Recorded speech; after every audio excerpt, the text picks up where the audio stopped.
আপনি দিনের বেলা উপরের দিকে তাকালে একটা সূর্য দেখবেন। এই সূর্যটা আকারে আকৃতিতে দেখতে মনে হয় যেন একটা ভাতের প্লেটের সমান, তাই না? আসলে কি এত ছোট না? বিজ্ঞান আমাদেরকে ধারণা দিয়েছে যে এই সূর্যটা এই পৃথিবীর চেয়ে 13 লক্ষ গুণ বড়। সুবহানাল্লাহ বলেন। কত বড়? 13 লক্ষ গুণ বড়। এই পৃথিবীর সাথে আরো 13 লক্ষটা পৃথিবী এই সমান জোড়া লাগান, যত বড় হবে সূর্যটা এত বড়। সুবহানাল্লাহ বলেন। প্রশ্ন হলো, এত বিশাল সূর্য দেখা যায় এত ছোট একটা ভাতের থালার সমান, ঘটনা কি? এত ছোট কেন দেখা যায় বলেন তো? অনেক উপরে, বলেন অনেক উপরে। প্রশ্ন হলো সূর্যটা কত উপরে আছে? বিজ্ঞান আমাদেরকে ধারণা দিয়েছে যে এই সূর্যটা এই জমিন থেকে 9,30,00,000 মাইল উপরে আছে। সুবহানাল্লাহ বলেন। কত উপরে বলেন? 9,30,00,000 মাইল। মুখে তো বলে ফেললাম, কল্পনা করা যায়? 9,30,00,000 মাইল উপরে সূর্য। আচ্ছা যাই হোক, এই সূর্যের দেশে যদি আপনি চলে গেলেন 9,30,00,000 মাইল উপরে, সেখানে গিয়ে কি আমাদের আসল বাড়ি জান্নাতের কোনো সন্ধান পাওয়া গেল? তাহলে আরো উপরে যেতে হবে। যেহেতু আল্লাহ বলেছেন উপরে আছে, তাহলে উপরে আরো উপরে যেতে হবে। চলেন উপরে যাই। সন্ধ্যাবেলা আপনি উপরের দিকে তাকান, দেখবেন যে মিটমিট করে জ্বলছে জোনাকি পোকার মতো। এগুলো কি? তারা। আচ্ছা ভাই বলেন তো দেখি, এই তারাগুলো আকারে আকৃতিতে এই জোনাকি পোকার সাইজ নাকি আরেকটু বড়? তারাগুলো কত বড়? তারাগুলো কত বড়? বিজ্ঞান বলছে যে আকাশের এক একটা নক্ষত্র, এক একটা তারা পৃথিবীর চেয়ে নয়, পৃথিবীর চেয়ে নয়, আকাশের এক একটা তারা সূর্যের চেয়ে লক্ষ কোটি গুণ বড়।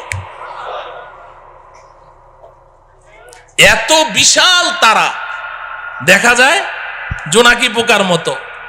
ঘটনা কি? আরো উপরে, বলেন আরো উপরে। প্রশ্ন হলো তারাগুলো কত উপরে আছে? তারাগুলো কত উপরে আছে? বিজ্ঞান এ ব্যাপারে আমাদেরকে কোনো ধারণা দিতে অক্ষম। তবে অনেক গবেষণা করে বিজ্ঞান একটা তারার সন্ধান বের করেছে, যেটা পৃথিবীর সবচেয়ে কাছে, সবচেয়ে নিচের যেই তারকাটি, জমিনের সবচেয়ে কাছে, এটার নাম বিজ্ঞান দিয়েছে প্রক্সিমা সেন্টারাই। বিজ্ঞান বলে প্রক্সিমা সেন্টারাই নামের এই দুনিয়ার সবচেয়ে কাছের যেই তারাটি, এটা এই জমিন থেকে 25 লক্ষ কোটি মাইল উপরে আছে। কত উপরে? 25 লক্ষ না, 25 লক্ষ কোটি মাইল উপরে।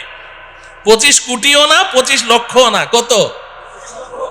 25 লক্ষ কোটি মাইল উপরে হচ্ছে সবচেয়ে কাছের তারা। তাহলে উপরের তারাগুলো কোথায় আছে? বিজ্ঞান বলে এই ব্যাপারে আমরা কোনো ধারণা দিতে পারবো না। তাফসিরে রুহুল বায়ান নামে একটি কিতাব আছে, তাফসিরের কিতাব। তাফসিরে বলেন রুহুল বায়ান, তাফসিরে রুহুল বায়ান। এই কিতাবের মধ্যে আছে, আল্লাহর কুদরত বুঝার জন্য বলছি, আমাদের বিবেকের মধ্যে এতটুকু ধারণ ক্ষমতা নেই বুঝার মতো, আল্লাহর কুদরত একটু বুঝার জন্য বলছি। এই যে স্টেজে লাইট জ্বলছে, এই যে আলো জ্বলছে, এই আলো দৌড়ায় কি দৌড়ায় না? আলো দৌড়ায় না? আপনি টর্চ অন করেন, টর্চ লাইট, সাথে সাথে আলোটা দেখবেন ওই দেয়ালের গায়ে দেখা যাচ্ছে। দৌড় মারলো কিনা? কত মাইল স্পিডে? আলোর গতি কত বলেন? প্রতি সেকেন্ডে, ঘন্টায় না, প্রতি সেকেন্ডে 1,86,000 মাইল দূরে চলে যায় আলো। আপনি চোখের পলক মেরেছেন না, এই চোখের পলকে আলোটা কত দূর চলে যায়? 1,86,000 মাইল। একটু কল্পনা করেন আল্লাহ পাকের কুদরত কত, শক্তি কত। এই আলোর গতিটা মনে রাখেন। এবার তাফসিরে রুহুল বায়ানের মধ্যে আছে, আল্লাহ রব্বুল আলামিন আকাশে এমন অসংখ্য অগণিত তারা সৃষ্টি করেছেন। যেই দিন আল্লাহ পাক ওই তারাগুলোকে সৃষ্টি করেছেন, কত হাজার বছর আগে সৃষ্টি করেছেন, আল্লাহ ছাড়া কেউ বলতে পারবে না।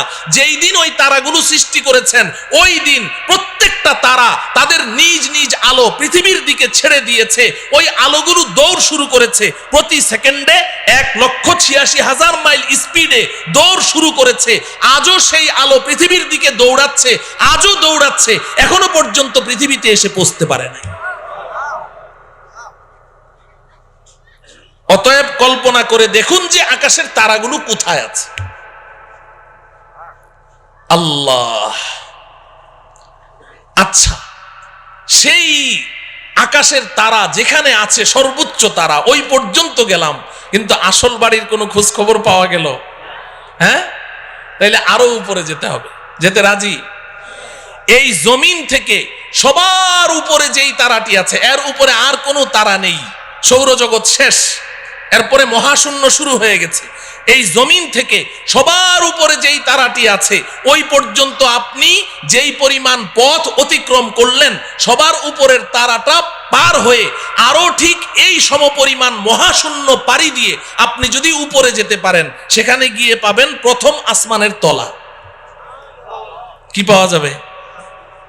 প্রথম আসমানের তলা পাওয়া যাবে। আসমান আছে না নাই? হ্যাঁ, বিজ্ঞান কি বলে? বিজ্ঞানের ছাত্ররা এখানে আছে না? বিজ্ঞান তো আসমানকে স্বীকার করে না। বিজ্ঞান বলে আকাশ বলতে কিছু নেই। আল্লাহ, আকাশ আছে তো, বিজ্ঞান অস্বীকার করলো যে। একটা গল্প শুনবেন। আমি তখন হেফজখানায় পড়ি, আমাদের ওস্তাদজির মুখে শুনেছি। এক বুড়ি, তার পৃথিবীতে একটা পুত্র সন্তান, আর কেউ নেই। ওই পুত্র সন্তানটাই তার অন্ধের যষ্টি, ওইটাই তার সম্বল। অনেক শখ করে ওই বুড়ি তার ছেলেকে বিয়ে করিয়েছে, তবে পুত্রবধূ সর্বসাকুল্যে 1.5 হাত লম্বা। কত? 1.5 হাত লম্বা মানুষদেরকে আপনারা কি বলেন? বামুন, বাইটটা। আচ্ছা বলেন, বামুন বলেন। ওই ময়মনসিংহের ওইদিকে বামুন বীর বলে, তো বাইটটা। এখন 1.5 হাত লম্বা পুত্রবধূ। তো একদিন বুড়ি পাকঘরে বসে রান্না করছে, তরকারি চুলায়।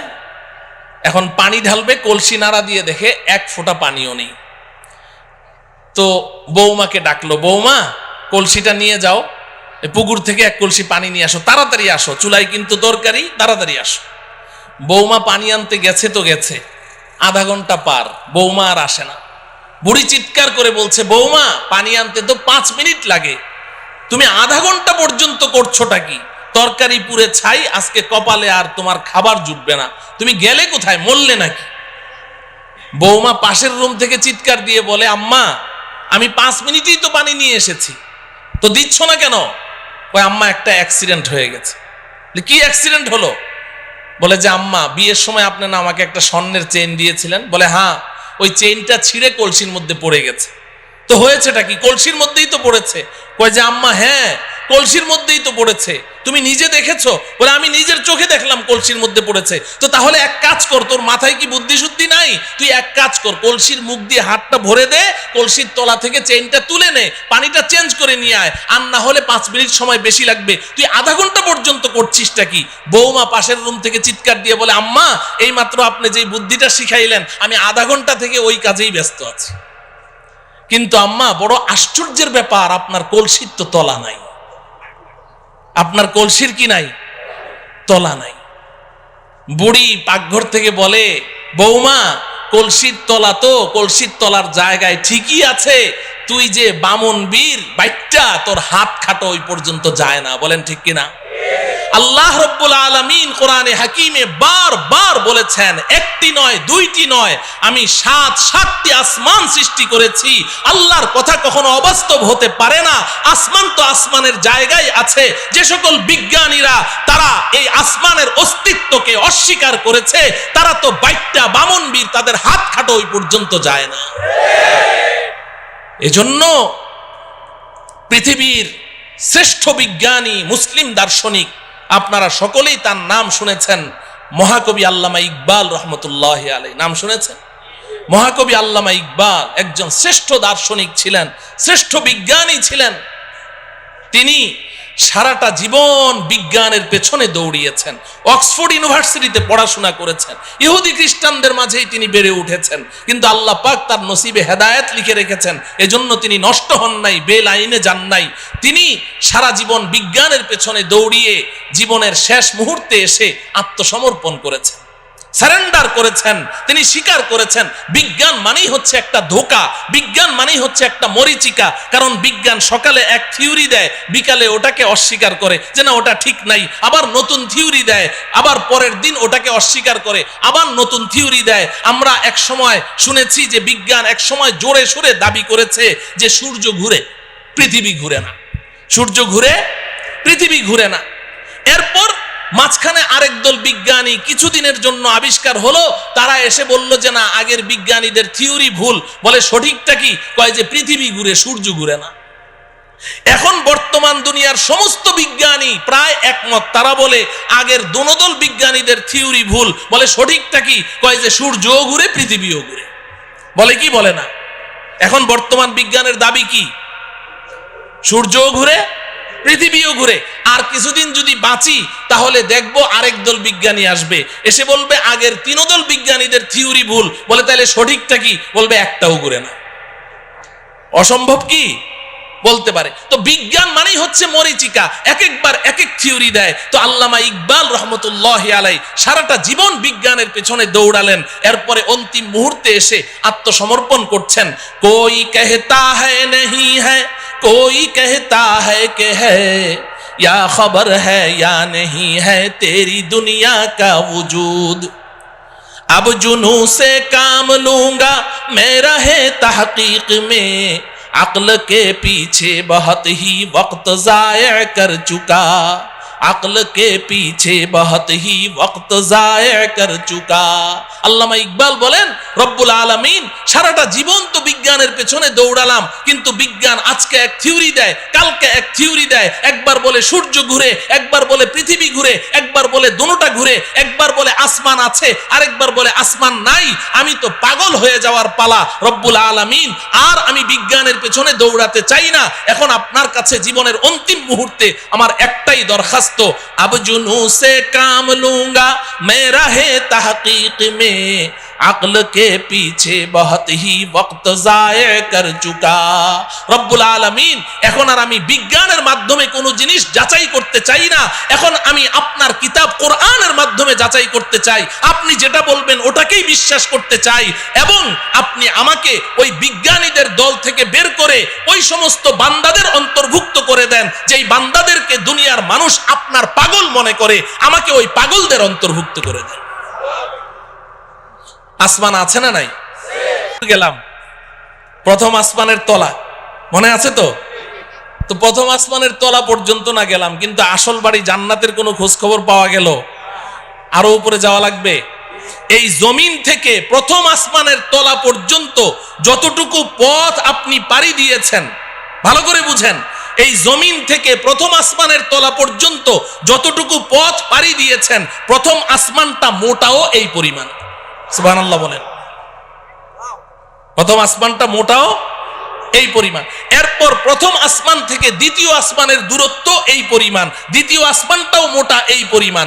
এইভাবে আপনি উপরের দিকে যেতে থাকেন, তৃতীয় আসমান আবার মহাশূন্য, চতুর্থ আসমান আবার মহাশূন্য, পঞ্চম আসমান আবার মহাশূন্য, ষষ্ঠ আসমান আবার মহাশূন্য, সপ্তম আসমান। এই জমিন থেকে সপ্তম আসমানের ছাদ পর্যন্ত যতটুকু পথ আপনি অতিক্রম করেছেন, সপ্তম আসমান পার হয়ে আরো ঠিক এই সমপরিমাণ মহাশূন্য পাড়ি দিয়ে আপনি যদি উপরে যেতে পারেন, সেখানে গিয়ে পাবেন সিদরাতুল মুনতাহা। কি পাওয়া যাবে? সবাই আমার সাথে বলেন সিদরাতুল মুনতাহা। সিদরাতুল মুনতাহা এই নামটা মনে রাখতে হবে, বাড়ির ঠিকানা তো সিদরাতুল মুনতাহা। এবার আল্লাহ রব্বুল আলামিন আমার আপনার আসল বাড়ি, আমার আপনার আব্বা আম্মার বাড়ি, আমাদের পৈতৃক সম্পত্তি, জান্নাতের ঠিকানা বলে দিচ্ছেন। ইনদা সিদরাতিল মুনতাহা ইনদাহা জান্নাতুল মাওয়া। এই দুনিয়ার মুসলমান শুনে রাখো, আমি তোমাদের জন্য, আমার ইমানদার পরহেজগার বান্দাবান্দীদের জন্য আমি যেই বিশাল জান্নাত তৈরি করেছি, এই জান্নাতটা আমি আল্লাহ সিদরাতুল মুনতাহার নিকটে তৈরি করে রেখেছি। কোথায়? সিদরাতুল মুনতাহা। বলেন, সবাই বলেন সিদরাতুল মুনতাহা। বাড়ির ঠিকানা জানা লাগবে না, বাড়ির এলাকার নাম জানতে হবে। আমাদের বাড়ির এলাকার নাম কি? সিদরাতুল মুনতাহা।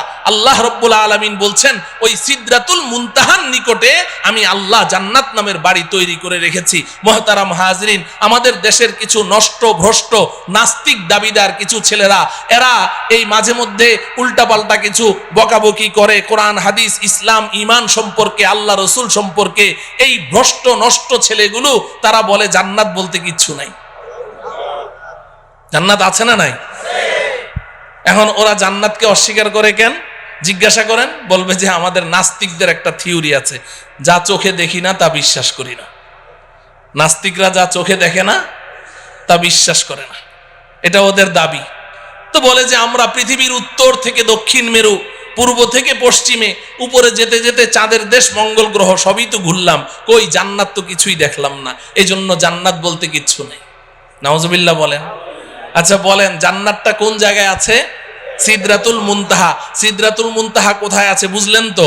তো এখন এই নাস্তিকগুলো এই ঢাকার শাহবাগ চত্বরে বসে বসে ওখান থেকে বুঝি সিদরাতুল মুনতাহা দেখা যাবে? হ্যাঁ, তো দুনিয়াতেও তারা জান্নাতকে অস্বীকার করেছে, সিদরাতুল মুনতাহা পর্যন্ত পৌঁছতে পারলো না, দুনিয়াতে অস্বীকার করেছে। আখিরাতেও তারা জান্নাতের কোনো ঘ্রাণও পাবে না। আমরা ইনশাআল্লাহ দুনিয়াতে যেহেতু আমরা বিশ্বাস করেছি, আমাদের জান্নাতের বাড়ির সন্ধান লাভ করেছি, আল্লাহর কথা বিশ্বাস করেছি, রাসূলের কথা বিশ্বাস করেছি, আব্বাজান হযরতে আদমের কথা বিশ্বাস করেছি, ইনশাআল্লাহ পরকালে আমরা আমাদের আসল বাড়ি জান্নাতের মালিক হবই হব ইনশাআল্লাহ। আল্লাহ রাব্বুল আলামিন আমাদের সবাইকে আমাদের আসল বাড়ি পর্যন্ত অতি নিরাপদে পৌঁছার তৌফিক দান করুন। তো বাড়ির সন্ধান তো পাইলাম, কোথায় আছে? এখন প্রশ্ন হলো যাব কেমনে? ঠিক কিনা? হ্যাঁ, যাব কেমনে? যাব কেমনে? এতক্ষণ পর্যন্ত ওয়াজ খুব মজা লেগেছে, কারণ এতক্ষণ গল্প করলাম। তো এখন থেকে ওয়াজটা একটু তিতা তিতা লাগবে, শুনবেন তো? হ্যাঁ, আসল ওয়াজ এখন থেকে শুরু। এতক্ষণ কিন্তু ওয়াজ ছিল না, এতক্ষণ গল্প গুজব করলাম, সময় কাটাইলাম। আসল ওয়াজ এখন থেকে। যাব কেমনে, এটার না দরকার, ঠিক কিনা বলেন? আচ্ছা বলেন, নিচ থেকে উপরের দিকে উঠার পদ্ধতি কি? আপনি যদি একটা কুয়ার নিচে পড়ে গেছেন, এখন আপনি উঠতে চান উপরে, হাউমাউ করে চিৎকার করছেন, ভাইরে আমারে উঠাও রে, মল্লাম রে, গেলাম রে। এখন আপনাকে এই কুয়ার নিচ থেকে ওই গর্তের ভিতর থেকে যদি উপরে তুলতে হয়, 4 কাজ করতে হবে। কয় কাজ বলেন? 1 নম্বর, উপর থেকে একটা রশি ছাড়তে হবে, ঠিক না? মুখস্থ করেন। 1 নম্বর কি? 2 নম্বর হলো রশিটা শক্ত হওয়া লাগবে, ঢিলা ঢালা হলে ছিঁড়ে যাবে। 3 নম্বর হলো যখন রশিটা উপর থেকে ছাড়া হলো, নিচ থেকে ওই রশিটা শক্ত করে চেপে ধরতে হবে, ঠিক কিনা? যদি আপনি সত্যিকারেই উপরে উঠতে চান তাহলে কি করতে হবে? চেপে ধরতে হবে। যদি গাউরা টাইপের হয়, কারণ আমি রশি টসি ধরুম না, উপরে উঠুম, ও কিয়ামত পর্যন্ত উঠতে পারবে নাকি? রশি ধরা লাগবে, ধরতে হবে। 4 নম্বর শর্ত হলো যখন রশিটা আপনি চেপে ধরেছেন, এখন উপর থেকে যারা রশি ছেড়েছে দয়া মায়া করে রশিটা ধরে টান মারতে হবে, তাইলে আপনি উপরে উঠে যাবেন, ঠিক কিনা? এই কথাটুকু যখন বুঝে আসলো, এবার আসেন, আমরাও তো আমাদের আসল বাড়ি জান্নাত থেকে অনেক নিচে পড়ে গেছি, অনেক নিচে। কত নিচে এটা কল্পনাও করতে পারবো না, শুনলাম খালি এতক্ষণ ঠিকই। তা আমরা যে নিচে পড়ে গেছি, এখন যদি আমরাও আমাদের আসল বাড়ি জান্নাত পর্যন্ত উপরে উঠতে চাই, তাহলে জান্নাতের মালিক আল্লাহ রাব্বুল আলামিন দয়া মায়া করে আমাদের কাছে একটা রশি ছাড়তে হবে। কি ছাড়তে হবে বলেন? রশি ছাড়তে হবে। রশিটা বড় মজবুত হওয়া লাগবে, আমাদের সকলকে ওই রশি চেপে ধরা লাগবে। এবার আল্লাহ পাক যদি দয়া করে টান মারেন, তো সোজা আমরা আমাদের আসল বাড়ি জান্নাতে পৌঁছে যাব। আপনি বলবেন, হুজুর এটা কি বললেন, আগ্রম বাগ্রম কথা, কিছুই বুঝলাম না। এই কথাটাই আল্লাহ রাব্বুল আলামিন সূরা আলে ইমরানের 103 নম্বর আয়াতে বলেছেন। সুবহানাল্লাহ বলেন। সূরার নাম কি? আলে ইমরান। বলেন সূরার নাম কি? আলে ইমরান। আয়াত নম্বর কত?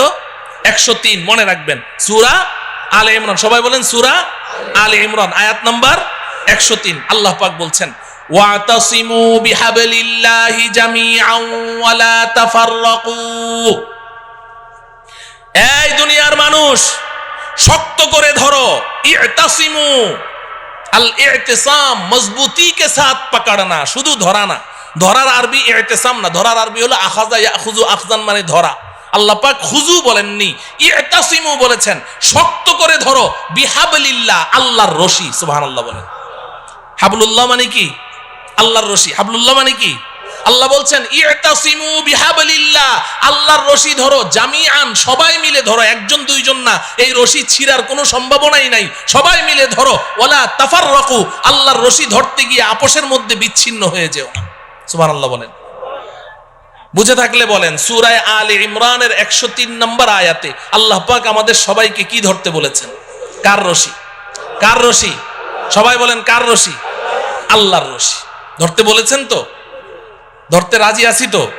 এখন প্রশ্ন হলো, আল্লাহ তো রশি ধরতে বলেছেন, রশিটা ছাড়লো কে? ছাড়লেন কে?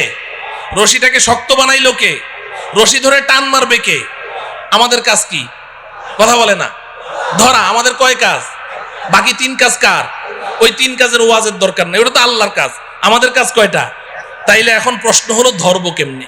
এই আমার ওয়াজ শেষ, রশিটা কি বাড়িতে যাইতে হবে না? ধরবো কেমনে? ধরার সিস্টেম লাগবে কি লাগবে না? নাকি সব ধরা একরকম, যে যেমনি চাই এমনি ধরলে হবে? না, এমনি ধরলে হবে না। আমি এক বক্তার ওয়াজ শুনেছিলাম ছোটবেলায়, গান শিখায়, গানের ওস্তাদ, বুড়া চিকনা চাকনা, আর ছেলে হইলো একেবারে নওজোয়ান তাগড়া। ও বলে ব্যান্ড সঙ্গীত শিল্পী হবে। ব্যান্ড সঙ্গীত কি জিনিস এটা যুবকদেরকে তো বুঝাইতে হবে না, বুড়ারা তো বুঝবেই না, ভ্যাঁ ভ্যাঁ করে চিল্লায় যায় ব্যান্ড সঙ্গীত। এখন ওই ব্যান্ড সঙ্গীত শিল্পী হবে। এখন ওই বুড়া ওরে যতই গান শিখায়, ওই জোয়ানের গলা হইলো একটা বুড়া বকরির গলা, ফাটা বাস, ওটা দিয়ে কোনো গান বের হয় না। তো একদিন ওই উস্তাদের মন টন খারাপ, ছাত্র কয়, উস্তাদ মন খারাপকে? কয় যে তুই আমার সুরটা একটু ধরতে পারলি না, এই জন্য আমার মন খারাপ। কি করতে পারলি না? সুরটা একটু ধরতে পারলি না। এখন ছাত্রটা ছিল আমার মতো একটু বোকা শোকা, ও চিন্তা করে যে স্যারের সুরটা ধরতে হবে, তো এইটা স্যার আগে বললো না আজকে বলছে, তো অনেক চিন্তা ভাবনা করলো যে সুর কেমনে ধরা যায়। পরে ওর মাথায় বুদ্ধি আসলো, আরে সুর তো স্যারের গলা দিয়ে বাইর হয়। ও উঠে স্যারের গলা একদম সজোরে চিপে ধরেছে, এমন জোরে চেপে ধরলো, ধরে বলে যে স্যার আজকে 6টা মাস আপনি এত কষ্ট করলেন, আপনি প্রথম দিন বলতেন আমি প্রথম দিনই ধরে ফেলতাম। এখন আজকে আমি ধরেছি, আমি আর আজকে সুর ছাড়ছি না, আপনার যতক্ষণ মন ভালো না হবে আমি সুর ছাড়বো না। স্যারের জিহ্বা এতখানি বের হয়ে গেছে।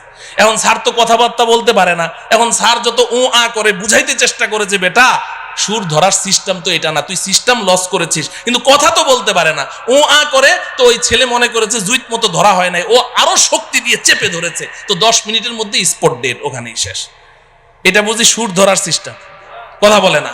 তাহলে ধরায় ধরায় বেশ কম আছে, ধরায় ধরায় বেশ কম আছে। তো এখন আল্লাহ রব্বুল আলামিন তো বললেন যে আমার রশিটা চেপে ধর। 1 নম্বর হইল রশি চিনতে হবে, নাকি রশি চিনা লাগবে না? 2 নম্বর হলো রশি ধরার সিস্টেম জানতে হবে। কয়টা কথা? 2টা কথা। 1 নম্বর হলো রশি চিনতে হবে, বলেন 1 নম্বর কি? 2 নম্বর কি? রশি ধরার সিস্টেম নাকি চিনা লাগবে না? রশি চিনা লাগবে। আমাদের দেশের কিছু ভাই তো রশি চিনতে ভুল করে ফেলেছে। এই বেচারারা সূরা আলে ইমরানের 103 নম্বর আয়াত পড়ে এখন পেরেশান, আল্লাহর রশি কোথায় পাওয়া যায়। কারণ রশি না ধরলে তো আর বাড়িতে যাওয়া লাগবে না, রশি তো ধরাই লাগবে। এখন খুঁজতে খুঁজতে অস্থির, কোথায় রশি পাওয়া যায়, কোথায় তো রশি নাই। পরে চিন্তা করলো যে কোরআন নাজেল হয়েছে মক্কায়, আচ্ছা ওখানে যাই। হজ করতে গেছে, মক্কা মদিনা পুরা ঘুরে আসলো, কেউ রশি চিনে না। দেশে আসার পরে মন টন খারাপ, রশি ধরতে পারলাম না, তাইলে তো আর জান্নাতের বাড়িতে যাওয়া হবে না। পরে দেখে সর্বনাশ, এই পাশের জেলায় ফরিদপুর গেলেই তো রশি পাওয়া যায়। কোথায়? কথা বলে না। আছে না নাই? কয়টা? কয়টা? কয় যে পাইছি, একে জন্মের মতো গিয়ে চেপে ধরে। ও আমার প্রিয় ভাইয়েরা, আপনাদের বিবেকের কাছে জানতে চাই, আল্লাহ তাআলা এমন রশির কথা বললেন যেই রশি পৃথিবীর কোথাও নাই, মক্কায়ও নাই, মদিনায়ও নাই, ফরিদপুর জেলায় গেলে পাই। এই রশি কি সেই রশি? এই রশি কি সেই রশি? তাইলে কি আমরা সবাই একমত হতে পারি যে আমাদের যে সমস্ত ভাইয়েরা ওই ফরিদপুরের 8 রশিতে গিয়ে হাত দিয়েছে তারা রশি চিনতে ভুল করেছে? যদি এই এলাকায় কেউ থাকেন আজকে তওবা করবেন, আজকে তওবা করবেন। করবো তো ইনশাআল্লাহ। ওই রশি না রে ভাই, আল্লাহর রশি কি এটা আগে চিনতে হবে। তাফসিরের কিতাব খুলেন, আমার কথা শোনার দরকার নেই, আমি তো সূরার নাম আয়াত নাম্বার বলে দিয়েছি। আপনি যে কোনো একটা গ্রহণযোগ্য তাফসিরের কিতাব খোলেন, সব মুফাসসিরিনে কেরাম এক কথা বলেছেন, এখানে কেউ 2 কথা বলেন নাই। তারা পরিষ্কার বলে দিয়েছেন হাবলুল্লাহি আল কুরআন, আল্লাহর রশির নাম হলো আল কুরআন। সুবহানাল্লাহ। আল্লাহর রশির নাম কি? আল্লাহর রশির নাম কি? তাইলে রশিটা কি আল্লাহ ছেড়েছেন না এখনো ছাড়েন নাই? হ্যাঁ ছেড়েছেন। এখন কি করা লাগবে আমাদের? ধরা লাগবে। তাইলে এখন শেষ ওয়াজ হইল ধরবো কেমনে, ঠিক কিনা? শেষ ওয়াজ কি, ধরবো কেমনে? আচ্ছা দেখেন, এই যে আমার সামনে রশি আছে, এই যে রশি ধরলাম, এই যে দেখেন রশি ধরলাম, তো আঙ্গুল লাগে কয়টা?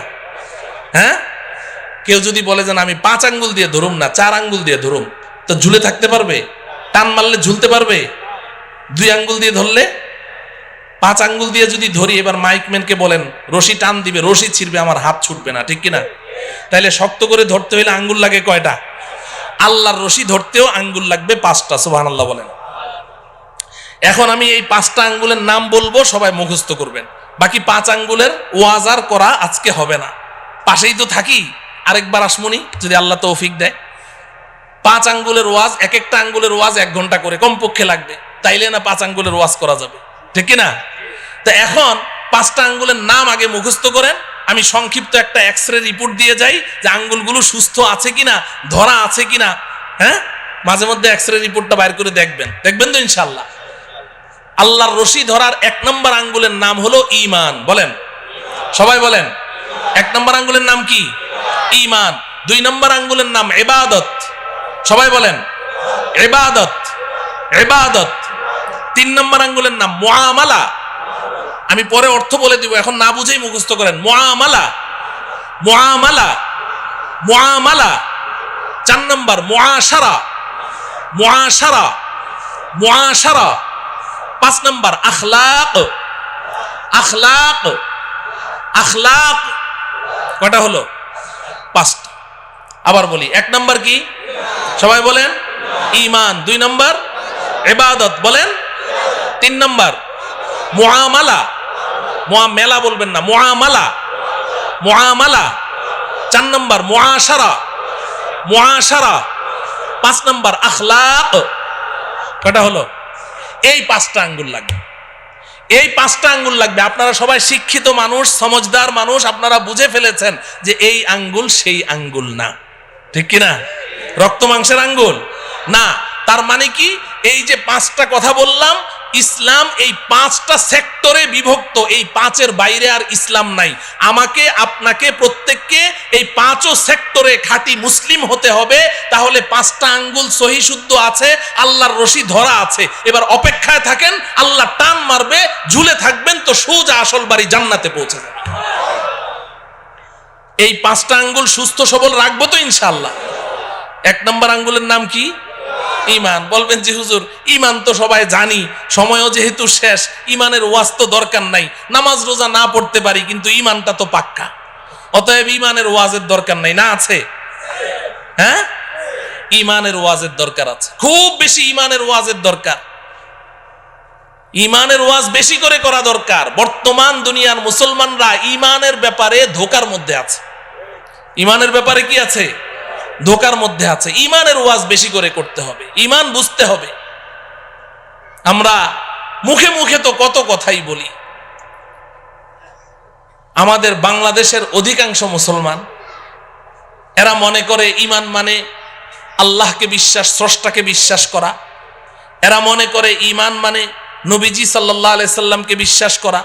তা আমি তো আল্লাহকেও বিশ্বাস করি, নবীকেও বিশ্বাস করি, পরকালকেও বিশ্বাস করি, দ্যাটস এনাফ, আমি একজন খাঁটি ঈমানদার। যার কারণে নামাজ নাই, রোজা নাই, হজ নাই, যাকাত নাই, কোরআন কিতাব, আল্লাহ রসুল কিচ্ছু নাই, কিন্তু খাঁটি ঈমানদার, ঠিক কিনা? সমাজে এই জাতীয় মুসলমান আছে না নাই? কম না বেশি? 95%।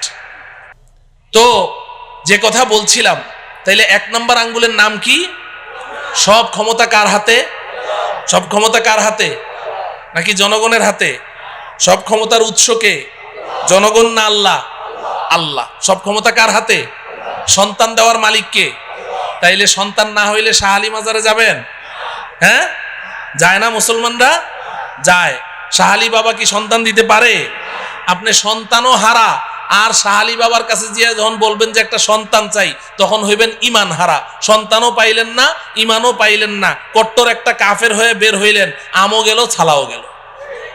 কথা বুঝে আসছে? তাইলে পীরের কাছে চাওয়া যাবে? জিন্দা পীরের কাছে চাওয়া যাবে? মুর্দা পীরের কাছে চাওয়া যাবে না? সব চাইতে হবে কার কাছে? আল্লাহ পাকের কাছে। আল্লাহ আমাদের ঈমানকে মজবুত রাখার তৌফিক দান করেন। 2 নাম্বার কি?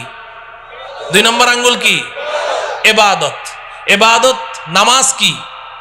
কথা বলে না। রোজা কি? যাকাত কি? হজ কি? ইবাদত। কোরআন তেলাওয়াত, জিকির আজকার, দান খয়রাত সব মিলে আঙ্গুল কয়টা?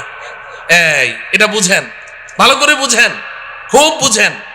নামাজ, রোজা, হজ, যাকাত, কোরআন তেলাওয়াত, জিকির আজকার, দান খয়রাত সব মিলে আঙ্গুল কয়টা? একটা। আমাদের সমাজে যেই মুসলমানটা 5 ওয়াক্ত নামাজ পড়ে, রোজা রাখে, যাকাত দেয়, হজ করে, তাসবিহ জপে, কোরআন তেলাওয়াত করে, জিকির করে, দান খয়রাত করে, আমরা বলি সমাজের সর্বশ্রেষ্ঠ মুসলমান, ঠিক কিনা? হ্যাঁ, কিন্তু আঙ্গুল কয়টা? এই 1 নম্বর ইমানের আঙ্গুল আর 2 নম্বর ইবাদতের আঙ্গুল নিয়ে যেই মুসলমান আছে তাকেই আমরা সার্টিফিকেট দিয়ে দিচ্ছি সে একেবারে শ্রেষ্ঠ মুসলমান, বাকি 3 আঙ্গুলের খবর নেই। এই কারণে আজকে সমাজের অনেক মুসলমান এমন আছে নামাজ পড়তে পড়তে মাথার মধ্যে ঘা ফেলে দিয়েছে, বাজারে গিয়ে ভেজাল মাল বিক্রি করছে, যুগ যুগ ধরে সুদ খাচ্ছে, যুগ যুগ ধরে সুদের সাথে জড়িত, যুগ যুগ ধরে ঘুষের সাথে জড়িত, হারাম মাল বিক্রি করছে, কিন্তু আবার নামাজও পড়ছে। কারণ সে মনে করে যে আমি তো পাক্কা মুসলমান, এগুলোর মধ্যে আবার ইসলাম আসলো কোত্থেকে? মুআমালা ঠিক নাই, আছে না নাই? হ্যাঁ মুহতারাম হাজিরিন, তাইলে ইবাদতের মধ্যে সর্বশ্রেষ্ঠ ইবাদতের নাম কি? কথা বলে না। নামাজ না পড়লে ঈমান থাকে? বলে যে হুজুর নামাজ না পড়লে কি হবে, আমার ঈমান ঠিক আছে। আগে তো হাসতে হাসতে বলতো, এখন সিরিয়াসলি বলে যে হুজুর নামাজ না পড়লে কি হবে, আমার ঈমান ঠিক আছে। নামাজ না পড়লে ঈমান ঠিক থাকে না তো ভাই। নবীজি বলেছেন, আমার কথা না, বাইনাল আবদি ওয়াল কুফরি তারকুস সালাহ, কে ঈমানদার কে বেঈমান এটা কি কপালে লেখা আছে? চিনবো কেমনে? নবীজি বলেন, আমি বলে দিচ্ছি কেমনে চিনবা, দেখো লোকটা নামাজ পড়ে কিনা। যদি নামাজ পড়ে বলো ঈমানদার, নামাজ না পড়লে চুপ, কিছুই বলার দরকার নেই। কিন্তু ঈমানের সাক্ষী দেওয়ার জন্য কি লাগবে? নামাজ লাগবে। নামাজ পড়বো তো ইনশাআল্লাহ, নাকি নামাজ ছাড়া ঈমানদার? আল্লাহ পাক বুঝার তৌফিক দান করেন। 3 নম্বর আঙ্গুলের নাম কি? মুআমালা। মুআমালা 3 নম্বর আঙ্গুল কি? মুআমালা মানে লেনদেন। মুআমালা মানে কি? ও আমার প্রিয় ভাইয়েরা খুব বুঝেন, এখানে আমাদের সমস্যা আছে। নামাজ রোজা যাই করি কিন্তু লেনদেন ঠিক নাই। মুসলমানদের লেনদেন কি নাই? ঠিক নাই। বেচা কেনা, ঋণ দেওয়া, ঋণ পরিশোধ করা, বিবাহ শাদী, সামাজিক আচার আচরণ, অনেক কিছুর মধ্যে আমাদের লেনদেন কি নাই? ঠিক নাই। ইবাদত আল্লাহর হক। ইবাদত কার হক? লেনদেন কার হক? বান্দার হক। বলেন কার হক? বান্দার হক। আমি ইবাদতের মধ্যে কোনো ত্রুটি করেছি, আল্লাহর কাছে ক্ষমা চাই। আল্লাহ, আপনার সাথে আমার মুআমালা ঠিক নাই, নামাজে আমার ত্রুটি হয়েছে, রোজায় ত্রুটি হয়েছে। আল্লাহ বড় মেহেরবান, কান্নাকাটি করেন, ক্ষমা চান, আল্লাহ মাফ করে দিবেন। কিন্তু আপনি মুআমালা ঠিক করেন নাই। আপনি কোনো বান্দার হক আপনি অন্যায়ভাবে আপনি নষ্ট করেছেন। 10টা টাকা তার ইচ্ছার বাইরে জবরদস্তি তার কাছ থেকে আপনি নিয়েছেন। আপনি সারা জীবন সেজদায় পড়ে থাকেন, সারা জীবন সেজদায় পড়ে থাকেন, আল্লাহর কাছে কান্নাকাটি করেন, আল্লাহ আপনাকে মাফ করবে না। কেন মাফ করবে? আপনি অন্যায় কি আল্লাহর সাথে করেছেন না বান্দার সাথে? তাহলে আপনি যার সাথে অন্যায় করেছেন তার কাছে না মাপ চাইবেন? কথা বুঝে আসে? খবরদার, খবরদার, মুআমালা ঠিক করতে হবে, লেনদেন ঠিক করতে হবে। হাসরের ময়দানে অনেক নামাজ, রোজা, হজ, যাকাত, কোরআন তেলাওয়াত, তাসবিহ, তাহলিল, জিকির, আজকার, নফল রোজা, নফল দান খয়রাত, অনেক একদম ইবাদতের আমলের পাহাড় নিয়ে উঠবে, পাহাড় নিয়ে। অন্যরা এভাবে তাকিয়ে থাকবে, বাপরে বাপ, এত আমল করেছে, এত নেকি, এত সওয়াব, সবাই এভাবে তাকিয়ে থাকবে। এমন ব্যক্তি উঠবে, কিন্তু হাসরের ময়দানে পাওনাদারদের ঋণ পরিশোধ করতে করতে ওর নেকি সব খালি হয়ে যাবে, তাকে আল্লাহ পাক জাহান্নামে নিক্ষেপ করবে। পরিষ্কার হাদিস, পরিষ্কার হাদিস। পাওনাদাররা ওই সময় দাঁড়িয়ে যাবে, দুনিয়াতে খুব বাবুগিরি করেছেন, খুব বেটাগিরি করেছেন, মাস্তান, সন্ত্রাস, খুব পাওয়ার, মানুষের জমি জমা কুক্ষিগত করেছেন, ভূমিদস্যু, ভূমিখোর, সন্ত্রাসী করে করে মানুষের টাকা পয়সা মেরে খেয়েছেন, অনেক শক্তি, অনেক ক্ষমতা। কিন্তু ভাই, আল্লাহ পাকের সামনে গিয়ে আপনাকে দাঁড়াতে হবে, এটা মাথায় রাখেন। যখন আল্লাহ পাকের আদালতের কাঠগড়ায় দাঁড়াবেন তখন আপনার কি অবস্থা হবে? নবীজি সাল্লাল্লাহু আলাইহি সাল্লাম সাহাবায়ে কেরামকে প্রশ্ন করেছেন, এই বলো তো দেখি সবচেয়ে বড় মিসকিন কে? সবচেয়ে বড় মিসকিন কে? তো সাহাবায়ে কেরাম বললেন, ইয়া রাসূলুল্লাহ, এক লোকমা দুই লোকমা খাবারের জন্য মানুষের দাঁড়ে দাঁড়ে ঘুরে, ওই তো সবচেয়ে বড় মিসকিন। নবীজি বললেন না, বরং সবচেয়ে বড় মিসকিন হলো ওই ব্যক্তি যে হাসরের ময়দানে পাহাড় সমপরিমাণ নেকি নিয়ে উপস্থিত হবে।